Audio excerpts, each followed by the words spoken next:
imagen de la sociedad civil.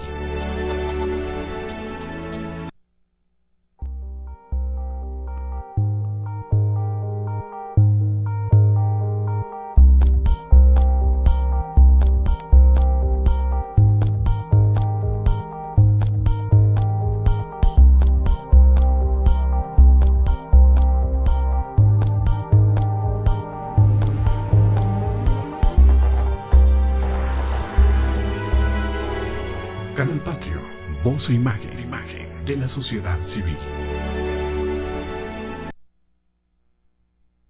¿Qué tal? Soy Jesús Zapata en su programa Gestión Social. Contamos con la amable presencia del maestro Jaime Villegas Pacheco, a quien como siempre le damos la más cordial bienvenida. Muchas gracias, Jesús, muchas gracias por invitarme a tu programa, donde se tratan temas muy interesantes de toda índole, pero fundamentalmente de problemas sociales de nuestra querida ciudad. Claro. Estoy a tus órdenes. Gracias. Pero además fíjate que junto a ello, así como tú eres un sembrador, nosotros también estamos procurando serlo, ser sembradores. Así sea una semilla pequeña, esa semilla va a tener un fruto en el corto, mediano o largo plazo, pero algo va a suceder. Y cuando tú hablas de charlas sobre cultura política, nos llevas no únicamente a la historia, sino a la reflexión, a conocimientos, pensamientos, experiencias que surgieron hace 2500 años, o no sé si más inclusive. Pues a veces más. A veces más. Hablando de cultura política. Estamos en un tema muy importante por los procesos electorales, que es un tema que a todos nos debería de interesar. Sí, a todos nos debía de interesar, pero no a todos interesa. Pero no a todos interesa. Sí, pues hay mucho que decir sobre eso. Nosotros en estas charlas nos hemos referido fundamentalmente a textos clásicos, Sí. que vienen desde Platón, Aristóteles, pasa por todo el Imperio Romano, la Edad Media, en fin, la Edad Moderna, hasta nuestros días. Porque, al menos a título personal, porque yo pienso que muchos de los problemas actuales pueden explicarse en términos de estas teorías, de estas concepciones que tuvieron estos grandes pensadores de todas las épocas. Sí. Por ejemplo, lo que está pasando en México, tú me hablas de los procesos electorales. Bueno, cuando no hay un sustrato de cultura política, esto de implantar casi por decreto esta cosa que llaman democracia, de implantar casi por decreto los procesos electorales, el sistema que llaman malamente, en mi opinión, democrático, pues es un implante que no prende, es un injerto que no prende, porque no hay el sustrato, la cultura política, y debajo de la cultura política la decencia, y debajo de la decencia los valores humanos, los valores sociales, los derechos humanos, toda esta riqueza de niveles que de alguna manera se oponen a la naturaleza y a la explicación de la naturaleza de materia y fuerza, y que se refieren más que nada al orden. Los humanos intentamos tener orden, sí. Orden político, orden económico, orden social, orden institucional, orden en todos sentidos. Pero no siempre lo hacemos de la manera adecuada, no siempre lo hacemos con conocimiento de causa. Por ejemplo, en México yo creo que es un error, a lo mejor había que hacerlo, pero yo no sé, ¿no? Es como adelantar la historia. Yo creo que es un error implantar la democracia cuando no se ha implantado por debajo una cultura política y una cultura social. Es decir, más no implantado, porque caería yo en el mismo error, cuando no se ha desarrollado una cultura política y una cultura social. Con todas las derivaciones que ello implica, ¿no? La cultura de la legalidad, la cultura del orden, la cultura de los derechos humanos, la cultura del respeto a los demás, de la tolerancia. todo esto que forma parte de lo que hacemos los humanos y que en términos muy generales podríamos catalogar como orden. Lo que hacemos los seres humanos o tratamos de hacer es orden, Sí. de todo tipo. Mira, con estos planteamientos que tú haces, que son principios y valores universales, dadas las condiciones que estamos viendo actualmente políticas en México, de elecciones intermedias, yo te pido que abordemos dos temas. Uno, el de la integridad, y otro, el de la sinceridad. Que creo que esto podría marcar una diferencia enorme en quienes son candidatos. Integridad y sinceridad. ¿Podrías decir algo sobre ello? Sí, yo creo que vuelvo a lo mismo, por debajo de la integridad y la sinceridad debería estar la decencia. Yo siempre les he dicho a mis alumnos que la democracia empieza por la decencia, que cuando hay decencia hay democracia. Cuando no hay decencia, no importa cuántos mecanismos pongas y cuántas comisiones y cuántas instituciones por arriba y por un lado y por debajo, de todas maneras es una lucha perdida. Es una lucha perdida. Sin la decencia, esta consideración pues muy filosófica de que el otro es igual a mí o de que yo soy igual a los otros, de que de alguna manera todos estamos juntos en este viaje, de que el planeta a final de cuentas es una nave gigantesca que nos lleva a todos por el espacio a una velocidad impresionante. Sí, sí, sí, sí. Y que se necesita un pensamiento sistémico. En economía se dice mucho un pensamiento global porque nomás están pensando en los centavos, ¿no?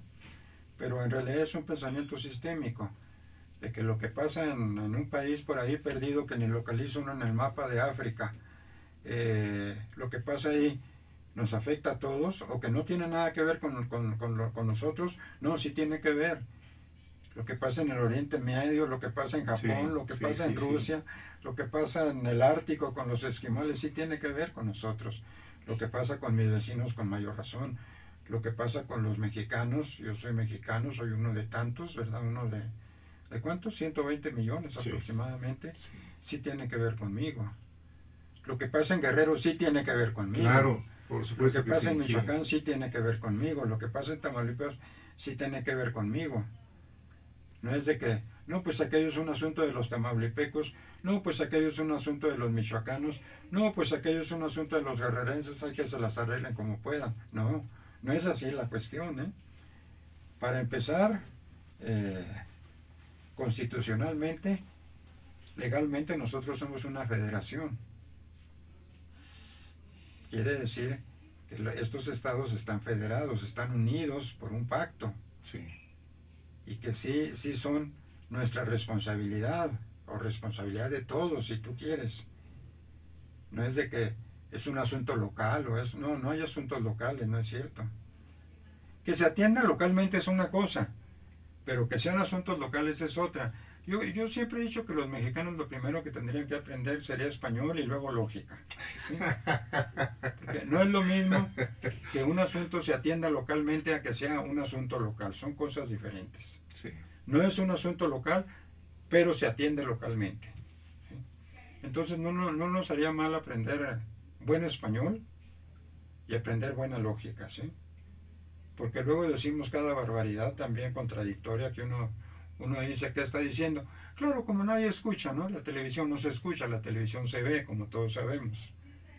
Entonces, yo he visto dirigentes panistas decir barbaridades, de los otros partidos igualmente, diciendo lo contrario de lo que querían decir, porque se confundieron con las palabras, y entonces dicen lo contrario de lo que querían decir. Entonces, bueno, pero eso, somos humanos, ok, todos cometemos errores, somos humanos. Pero yo creo que pues tenemos tanto miedo de la situación que se me hace que es hasta un problema psiquiátrico, que bloqueamos realmente la visión, que no queremos ver lo que va a pasar. Yo veo muy negros nubarrones ahora para las elecciones intermedias de junio, realmente, en muchos puntos del país. Y no creo, curiosamente, que el problema mayor sea el narcotráfico. Creo que el problema mayor es la desilusión de la gente, la falta de credibilidad ya en las instituciones de muchísimos mexicanos.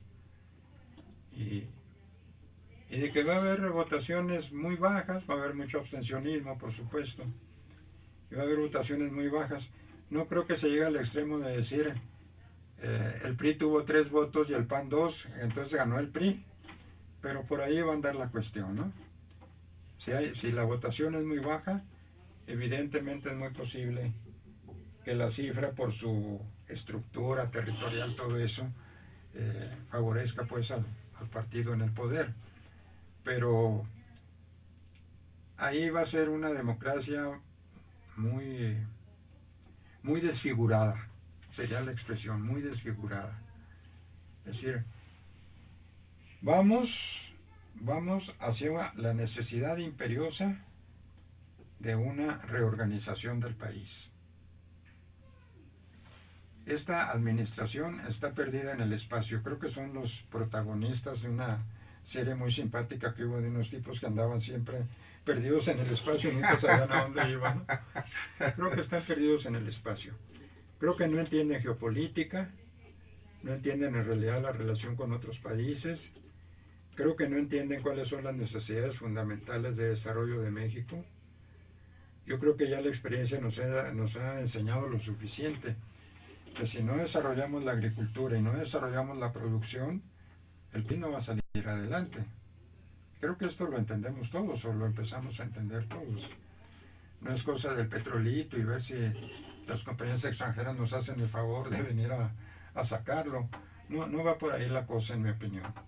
Yo creo que si no se tiene un programa nacional serio de desarrollo de la agricultura y desarrollo de la producción, por ejemplo en el petróleo, planteémoslo en esta forma sencilla, ¿por qué no se habla de la industria petroquímica?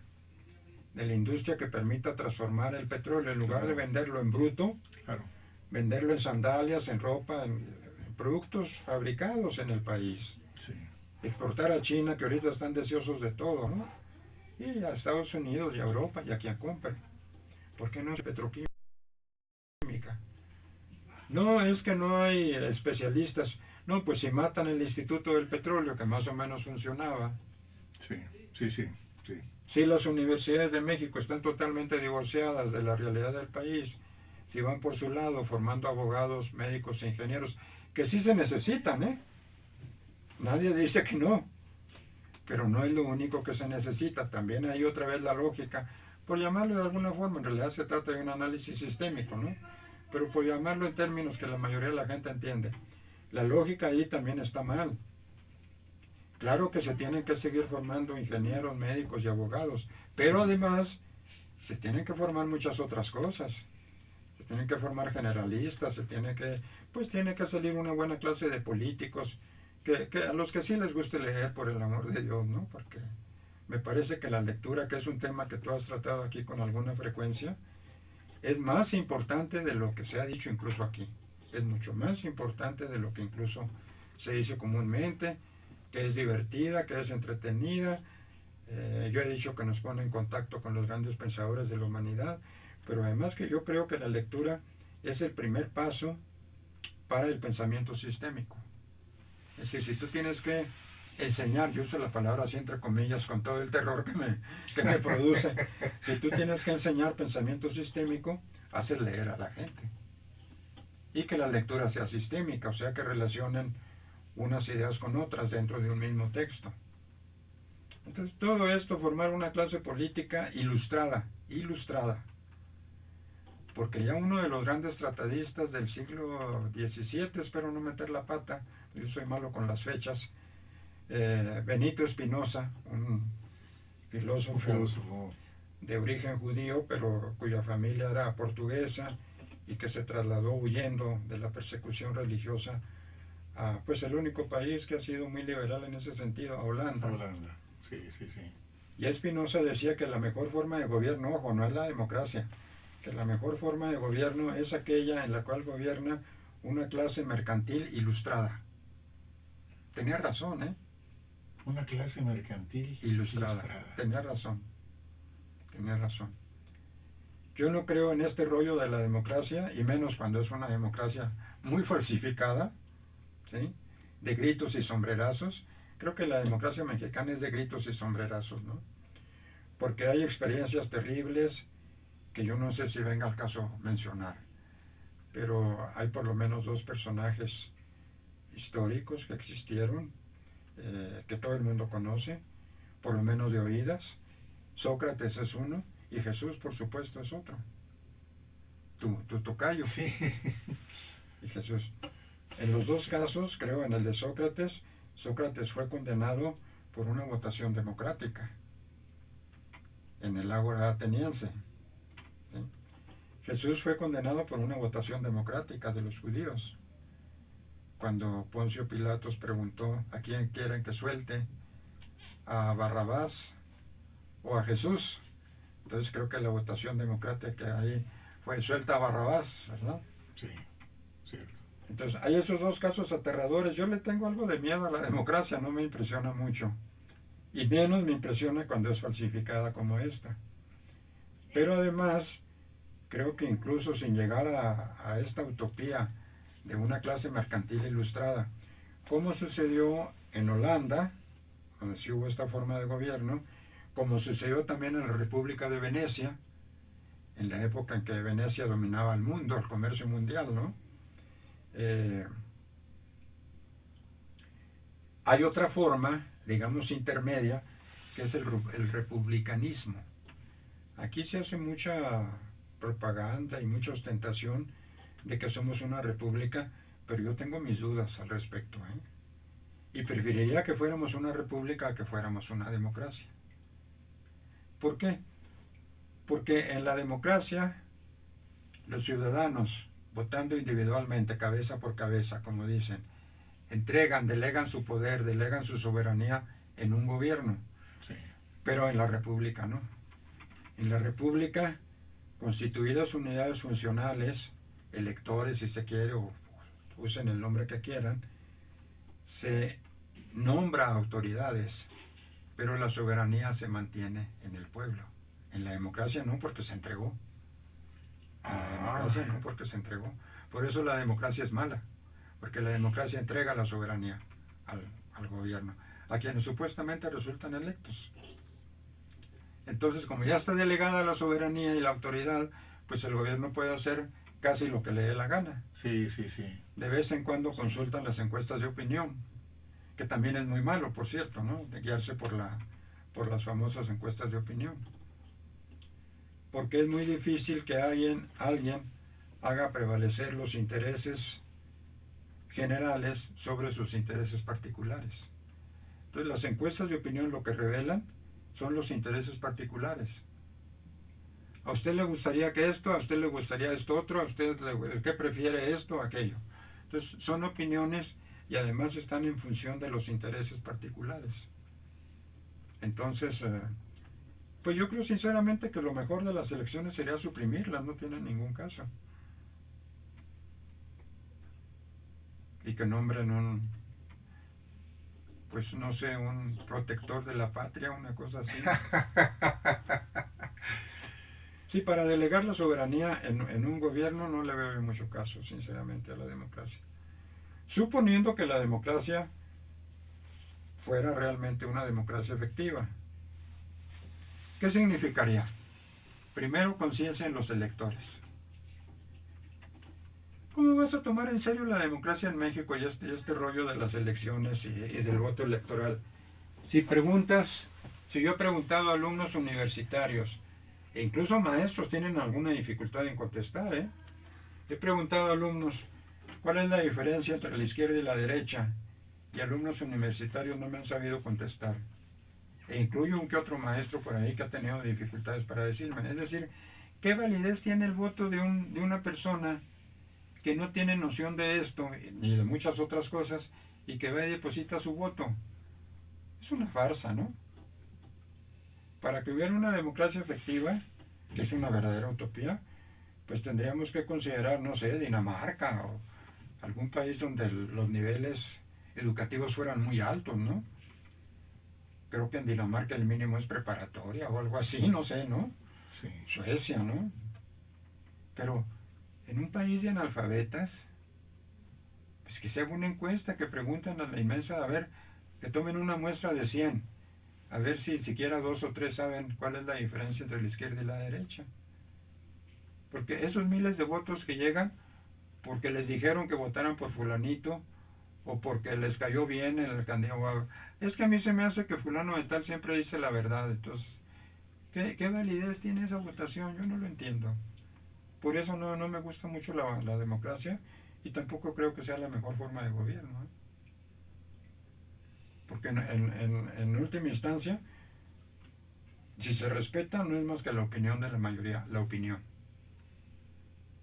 La opinión. Tiene muchos asegúnes la democracia, ¿eh? Yo no la daría automáticamente como la mejor forma de gobierno. Salvo que existan instituciones pues realmente muy fuertes, como es el caso de Inglaterra. Pues todo el mundo sabe quién es la reina y dónde está y qué hace. Sí. ¿Sí? No tiene problema, donde incluso la reina no puede votar. Pero además, donde el primer ministro, que se supone sería algo así como el presidente, no en una república presidencialista, sigue siendo un diputado.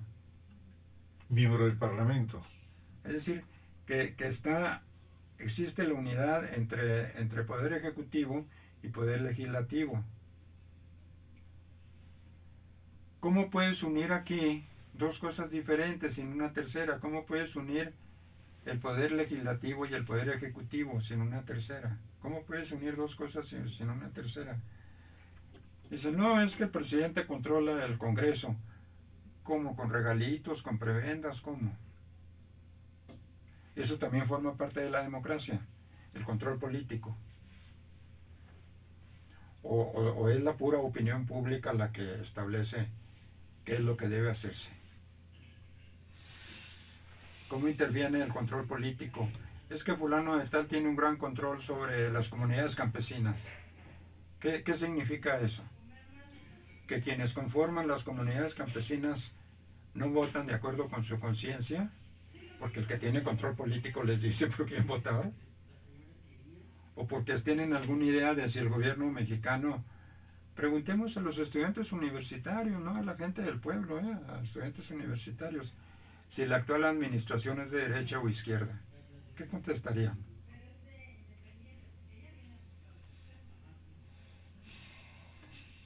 O con una expresión muy mexicana, alguien inteligente, pues a medios chiles, ¿no? A medios chiles. No es ni de derecha ni de izquierda, sino todo lo contrario. Todo lo contrario. Oye, Jaime, Es una farsa, ¿no? Es una farsa en buena medida. Claro, es lo menos malo, me dirán algunos, bueno, pero es lo menos malo que hay. Tienen que organizarse las elecciones, pues el tribunal electoral los tribunales tendrán que decidir que en determinados estados no son válidas las elecciones o no pudieron llevarse a cabo. ¿Y qué va a suceder? Van a seguir estados como Michoacán, como Guerrero y quizás como Tamaulipas y no sé cuál más. ¿Van a seguir sin autoridades? Si por alguna razón, por la que sea, ¿no?, se invalidan o no se pueden realizar las elecciones en Guerrero, el gobernador, ¿qué va a suceder? El gobernador que está seguirá, se reunirá el Congreso allá en Petit Comité y lo nombrarán.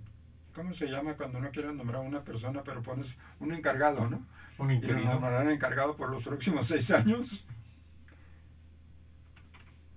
Pues es que el sistema no funciona, volvemos a lo mismo. Si no hay instituciones, como te decía, en Inglaterra está la reina, está la institución monárquica muy sólida, inconmovible, ¿no? Que garantiza que las elecciones y todo abajo funcione bien. Ella no puede votar, la reina no puede votar. Que tampoco es fácil el sistema. Cuando Margaret Thatcher primero logra ser miembro del Parlamento, Sí, que en su época tendrá que hacerlo. en su época no fue tan sencillo. No lo es ni ahora. Para las mujeres sigue siendo muy difícil el acceso a la política, porque hay queramos que no, que esa es otra cosa que enturbia la democracia. Queramos que no, hay una relación de poder también entre los hombres y las mujeres. Porque queramos que no, nosotros mandamos o nos hacemos las ilusiones que mandamos, ¿no? Aunque en la casa luego no sucede lo mismo, ¿no? Porque sencillamente no le da uno de cenar y ahí se ve quién tiene el poder, ¿Quién tiene el ¿no? poder? Entonces hay muchas cosas. Claro, me podrían arguir que no es buena, pero que es el sistema menos malo que hay.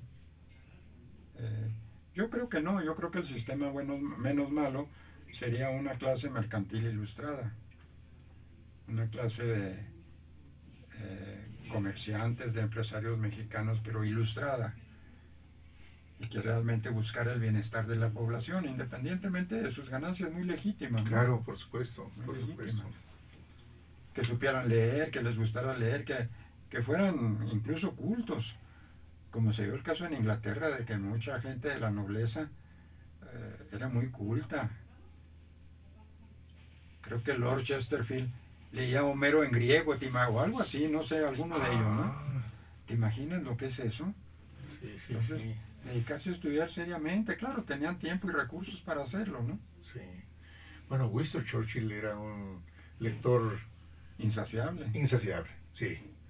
Se daba el tiempo para leer. Los políticos europeos, los franceses igual, en general son gente que se preocupa, son gente culta, culta en el mejor sentido de la palabra, ¿no? No de cultura libresca, ¿no? Sino de entender el mundo. No puedes tener un político que no sepa dónde está Namibia, ¿no? Porque un día es que vamos a establecer relaciones con Namibia y a ver si alguien me trae un mapa para ver dónde está Namibia, ¿no? Cosas así, ¿no? Sí, sí, sí. Hitler pierde la guerra porque dicen que no sabía dónde estaba México, ¿no? Que cuando México le declaró la guerra... Ah, no, el Salvador, creo que el Salvador le declaró la guerra. Me lo contaba un salvadoreño, ¿eh? Yo aprecio mucho a mis compañeros centroamericanos, pero me lo contaba un salvadoreño el mismo. Dice que cuando El Salvador le declaró la guerra a Alemania, a la Alemania nazi, Hitler pidió un mapa. Es que nos acaba de... Mein Führer, nos acaba de declarar la guerra a otro país. ¿Cuál país? Pues El Salvador. ¿Y dónde está eso? A ver, alguien que traiga un mapa. Sí, ¿no? Sí, no, sin una clase política ilustrada no creo que... Y sin una población Ilustrada. medianamente Sí, medianamente sí. educada, dejémoslo ahí, ¿no? Medianamente educada. No es posible que yo pregunte a estudiantes universitarios cuál es la diferencia entre la izquierda y la derecha y no den una, ¿no? Ahora, esta cultura política se va creando, se crea a través de la lectura. Es importante. Es importante, es indispensable. La lectura no es importante, es indispensable para un pueblo. No podemos tener... ¿Cuántos millones de campesinos tendremos? No lo sé. ¿20, 30? Quizás más o quizás menos, no lo sé. No podemos tener 20 millones de campesinos que no lean. A lo mejor muchos ni saben leer, eso es lo peor. Las etnias indígenas no saben leer. Es verdad. Sí, Muchos alumnos universitarios no saben leer. ¿No? Yo conocí egresados, me voy a reservar el nombre de la institución, de una institución reconocida de la Ciudad de México, licenciados en economía, uno de ellos que no sabía leer. Leía palabra por palabra, pero no entonaba, no les daba sonoridad a las frases. Reconocía las palabras, sí, pero leía una por una. Ya con título, ya con título de licenciado en economía. Entonces, bueno, yo creo que la cultura en México es muy baja, muy baja, muy baja. Porque somos pasalones, es decir, este muchacho no sabe bien, no hizo la tarea, pero ahí se va, ¿no? Hará la próxima. Somos pasalones, no somos una cultura de exigencia, ¿no? De machetearle. de Pues disciplina. si tú no aprendes algo, pues machetearle de 4, 6, 8 horas diarias, ¿no? Estar ahí en la madrugada dándole, ¿no? Sí, sí, sí. No somos una cultura de esfuerzo. De hecho, procuramos trabajar lo menos posible y hacer lo menos posible. Hay por ahí valores antropológicos por debajo de todo muy fuertes. El catolicismo, por ejemplo, con esta idea de que la gloria se gana, como en el cielo, portándose bien o algo así. Cuando los calvinistas dicen, no, la gloria se gana trabajando muy duro. Pues claro, están ahí, están los suizos trabajando como loquitos, ¿no? 14 horas al día, ¿no? Y ahí están los resultados, ¿no? Pues países riquísimos.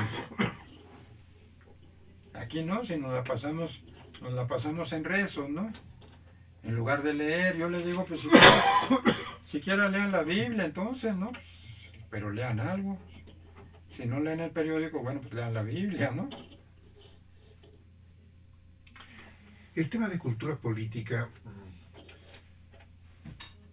no es una materia ni siquiera optativa en ningún lado. En ningún lado. No es una materia ni siquiera optativa en ningún lado, efectivamente. La antropología cultural no es materia optativa en ningún lado. Curiosamente, yo a veces creo que tengo razón.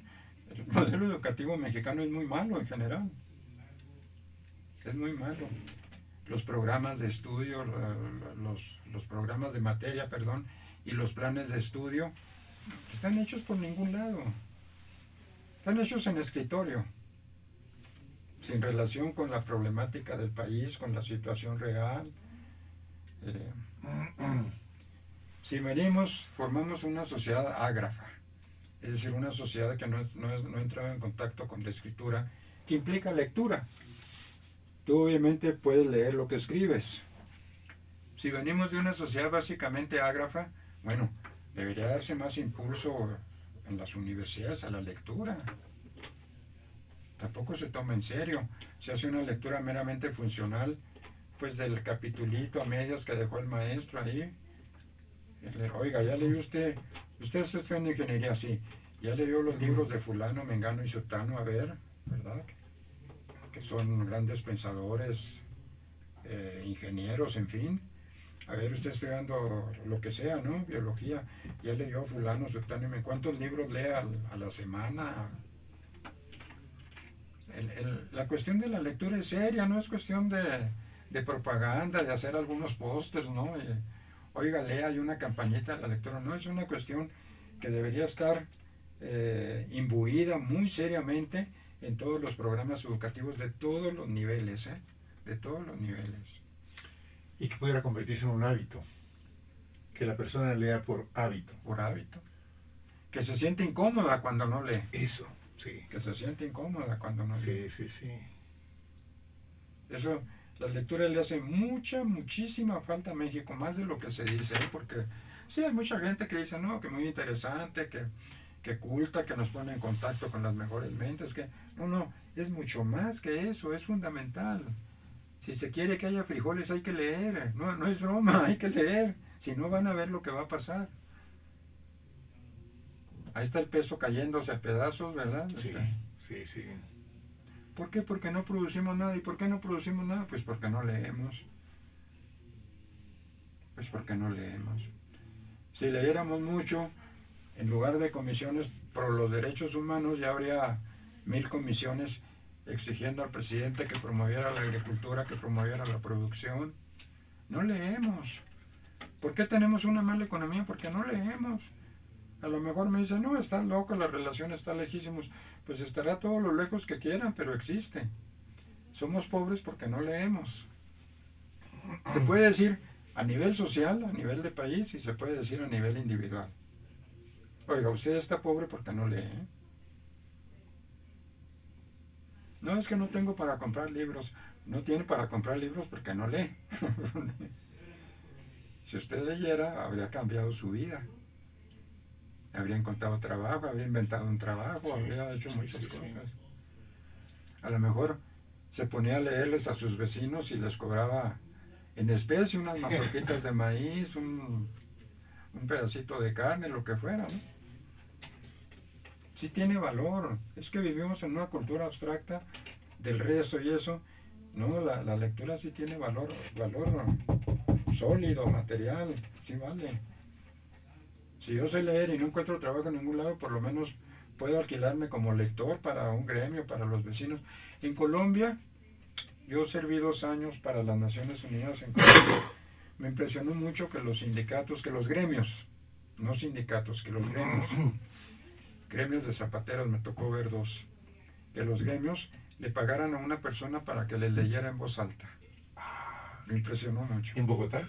En Bogotá. En Bogotá. Me impresionó mucho eso.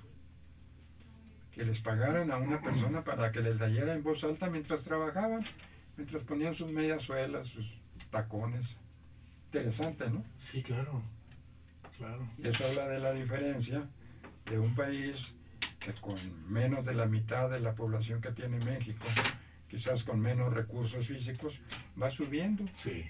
Va subiendo, Colombia va subiendo. Además, fíjate que el nivel educativo en Colombia es un buen nivel educativo. Las escuelas son mucho mejores que las nuestras. La propia Universidad Nacional de Colombia es una reconocida universidad. Y las universidades privadas se esmeran por la educación. La Universidad de los Andes, que es privada, es Sí, muy buena, sí, es la Universidad de los excelente. Andes, es cierto, sí. Conocí varias escuelas primarias funcionando maravillosamente. Sí. Toman muy en serio, tienen varios institutos. Bueno, tienen el Instituto Andrés Bello para empezar. Entonces, para empezar en Colombia hay que hablar correctamente. Aunque tienen sus regionalismos también, ¿no? Pero, y presumen ellos de que hablan el mejor español. Lo cual yo no creo que sea cierto, porque yo me encontré a muchas empleadas en Nueva York que eran meseras de la República Dominicana, hablando un español perfecto, ¿eh? ¿Cómo fue la primera isla que tocó Colón, donde llegó primero la cultura española? Pues se explica hasta cierto punto, ¿no? Fue después de todo la isla, era la española, ¿no? Que después tomó el nombre de República Dominicana, pero era la española, era la isla donde se plantó la cultura española, ¿no? Sí, sí, sí. Antes de entrar al continente. Pero los colombianos se expresan bastante bien, ¿no? Claro, la gente educada se expresa bien en cualquier país. Quiero decir que los venezolanos educados hablan muy bien el español, que los peruanos educados hablan muy bien el español, ¿sí? Igual que la gente del DF, un maestro de la Facultad de Filosofía, el maestro López Blanch, escribió 2 librotes que eran como ladrillos así. Él era un súper experto.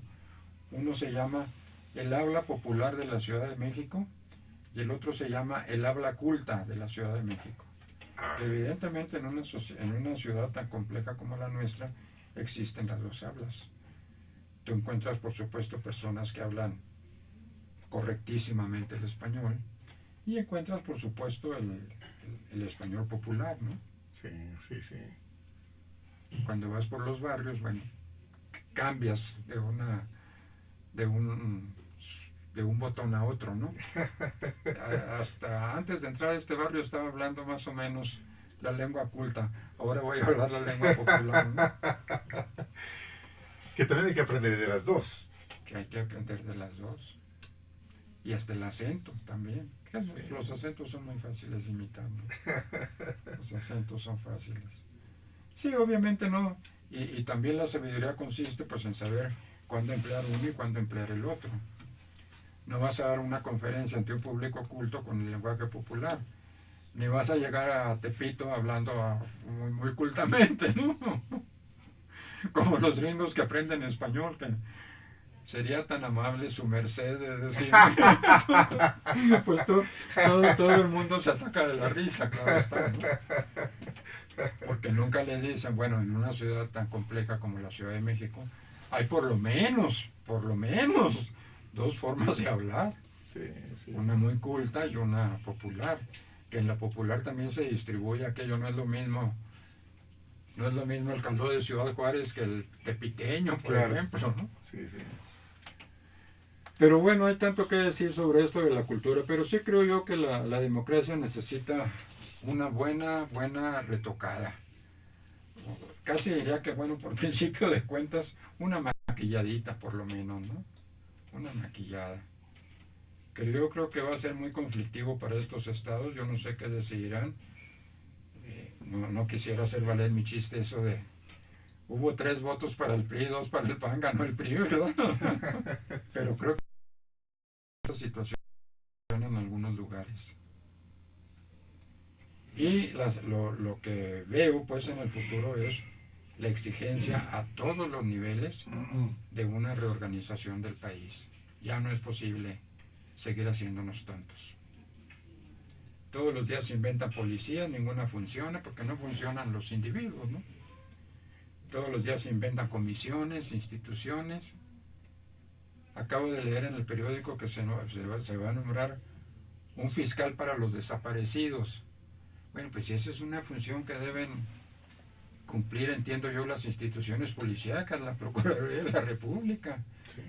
Ahora van a nombrar, ese fiscal va a tener oficinas, va a tener secretaria, va a tener presupuesto. Entonces nos la pasamos los mexicanos inventando comisiones. Dicen por ahí que cuando no se quiere resolver un problema se nombra una comisión. En México se ha perfeccionado el dicho. Cuando no se puede o no se quiere resolver un problema, se nombra un zar.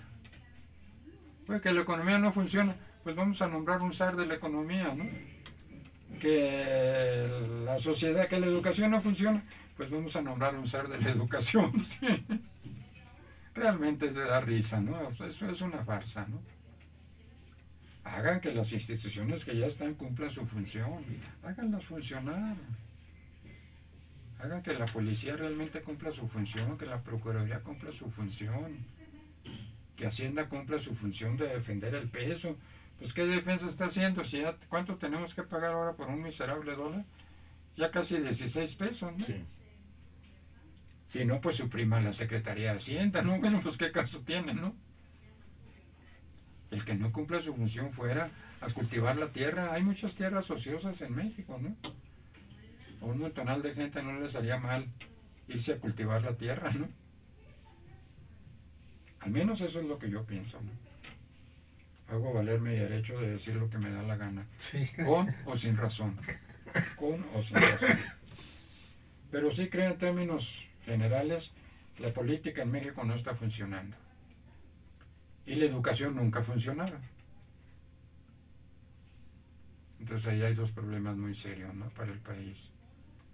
De enfrentarlos con seriedad, con gente que diga la verdad, que no tenga intereses, que no esté quedando bien con el jefecito, y con gente que sepa, por supuesto, ¿no? De lo que está hablando.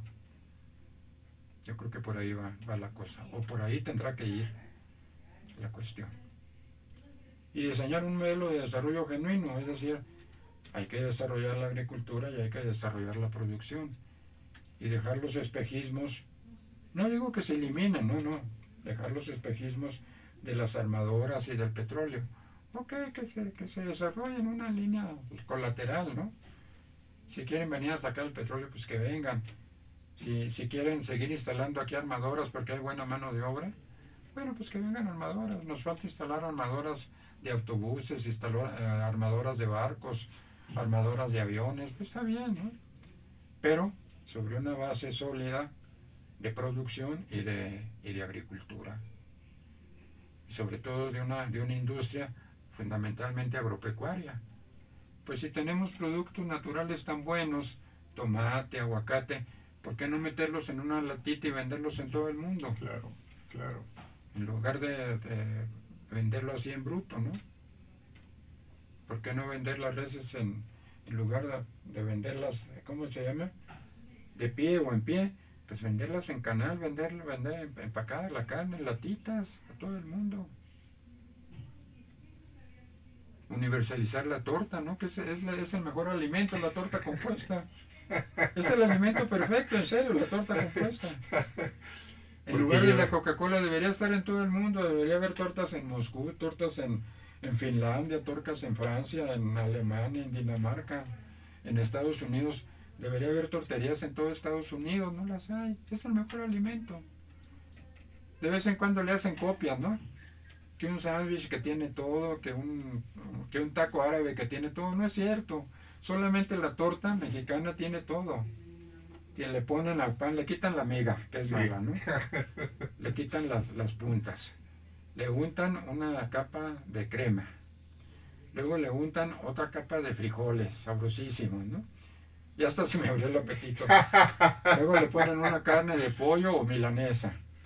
Luego le ponen lechuga, Sí.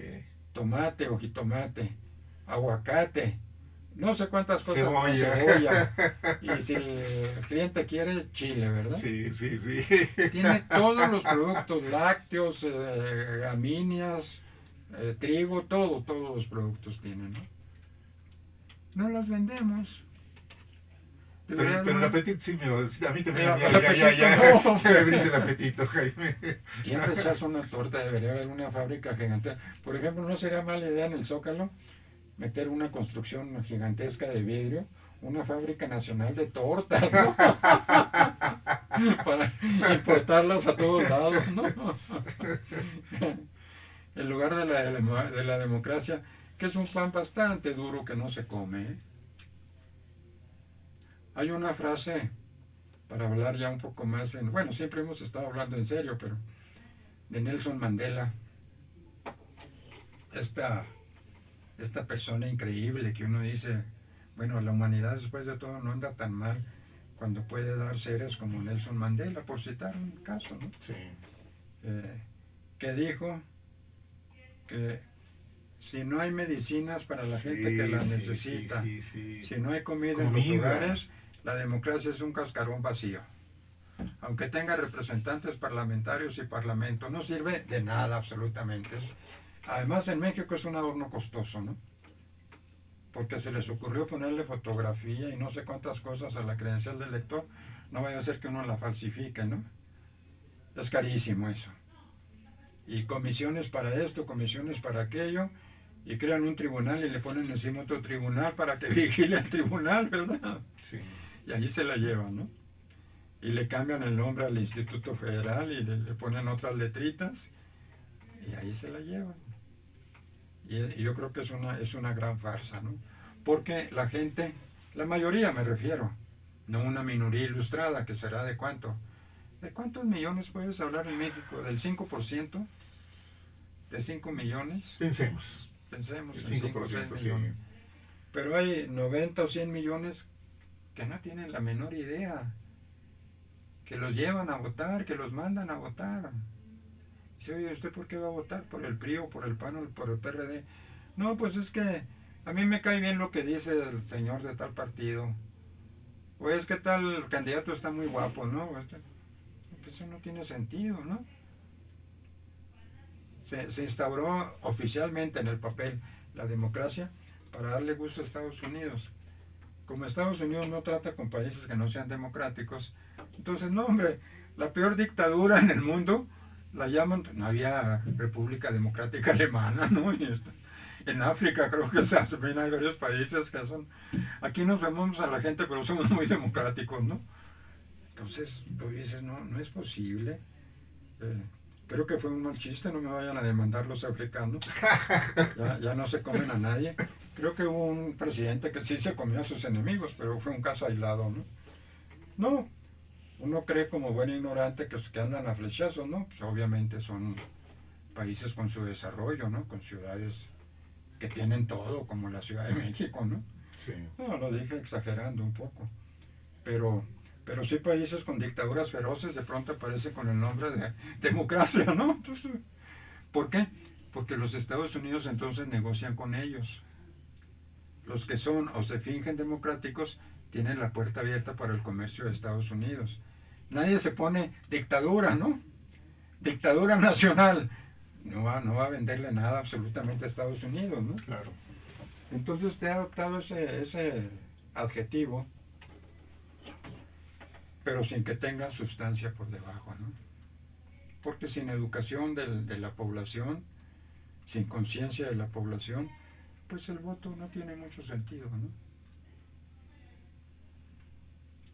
Así que estamos en eso, mi querido Jesús. ¿Qué se puede hacer? No tengo la menor idea. Pero desde luego no aceptar lo que está mal. No aceptar la farsa de la democracia, no aceptar la línea política del gobierno, rebatirla con razones, ¿no? Abandonó la agricultura y abandonó la producción por el espejismo del petróleo.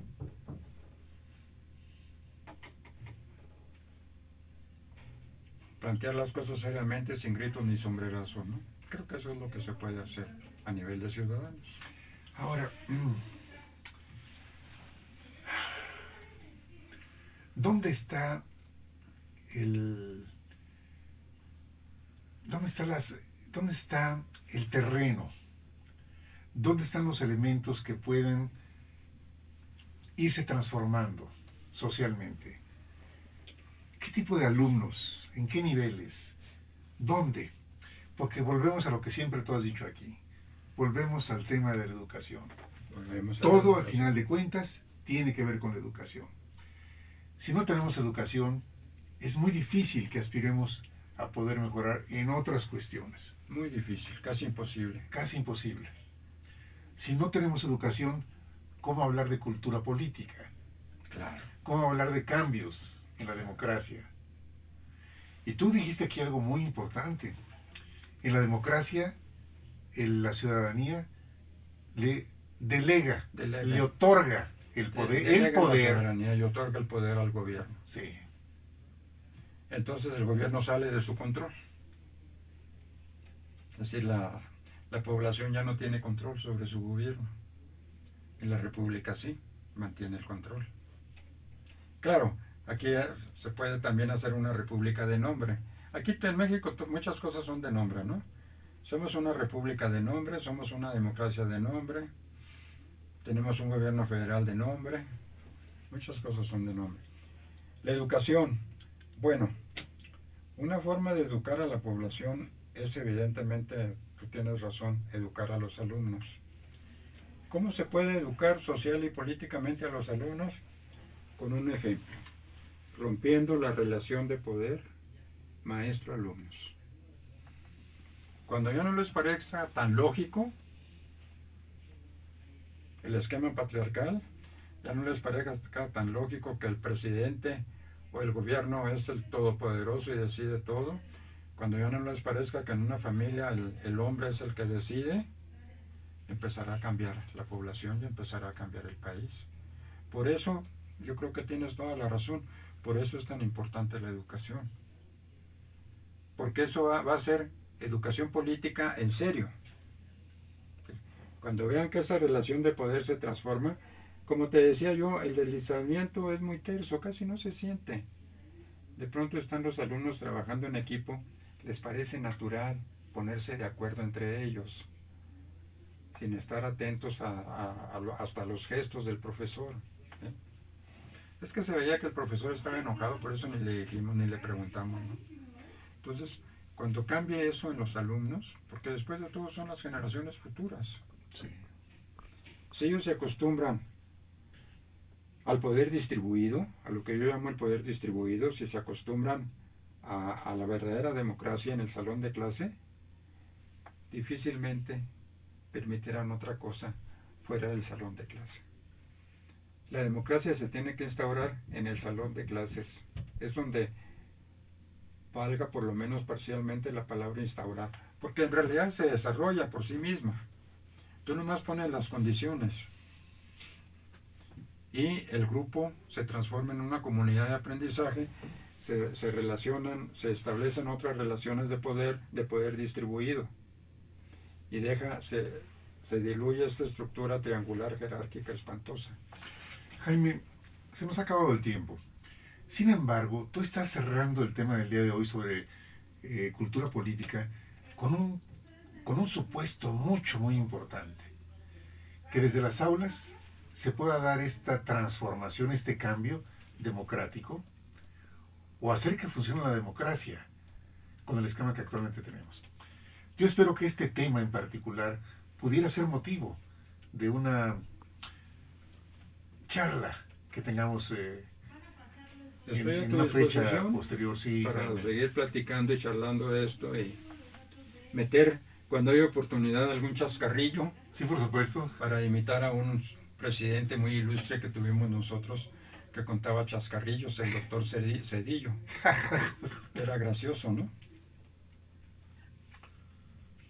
Mejor tener un presidente gracioso que tener uno adusto, uno de esos muy serios que se toman en serio el poder, ¿no?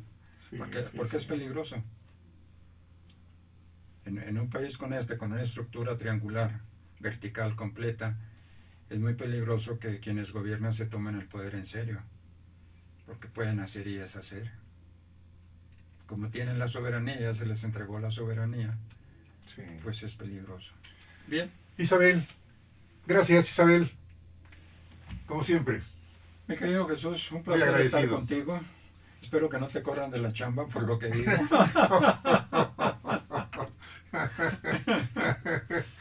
Muchas gracias por haber estado con nosotros. Hasta la próxima.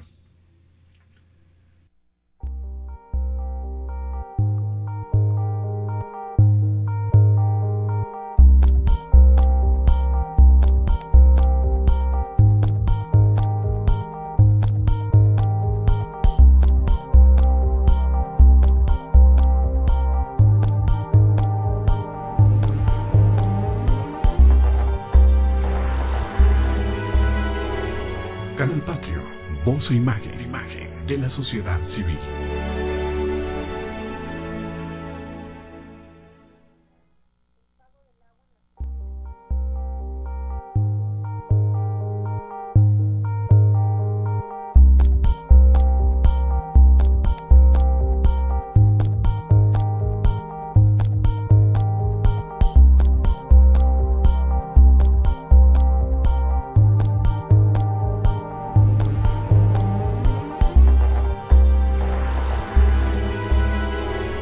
Canal Patrio, voz e imagen de la sociedad civil.